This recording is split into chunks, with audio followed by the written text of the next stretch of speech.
हल्ली असा अवेळीच येतो कधी फोन आणि कळतच नाही बोलतंय कोण. बोलतच नाही मुळी पलीकडे कोणी, ऐकू येत राहतं फक्त डोळ्यातलं पाणी. कळताच मलाही मग थोडंसं काही, मीही पुढे मग बोलतच नाही. फोनच्या तारातून शांतता वाहते, खूप खूप आतून अजून काही सांगते. नदीनी शेतनी वाऱ्याची गिरकी, ढगाची विजेने घेतली फिरकी. वाळूवर काढलेली पाण्याची चित्र, तुझा पुढे मी खोडलेला मित्र. टपल्यानी खोड्यानी रुसवेनी राग, एकदा तरी सहज म्हणून शाण्यासारखं वाग.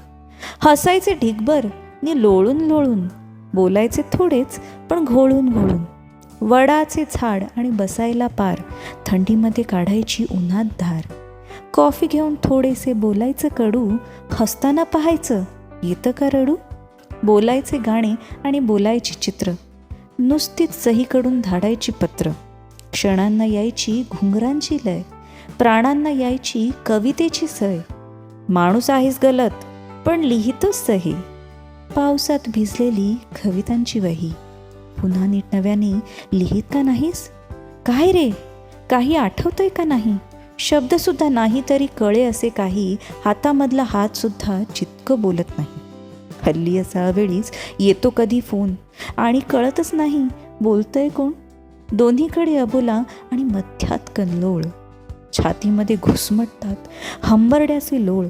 ऐकू येतात कोंडलेले काही श्वास फक्त, कोणासाठी तरी खोल दुखलेलं रक्त.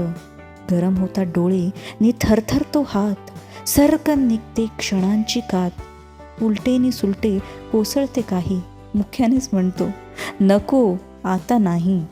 फार नाही चालतो मिनटे अवघी 3, तेवढ्यात जाणवतो जन्माचा क्षीण. तुटत गेले दोर आणि उसवत गेली वीण, डोळे झाले जुने तरी पाणी नवीन. हल्ली असा अवेळीच येतो कधी फोन आणि कळतच नाही बोलतंय कोण.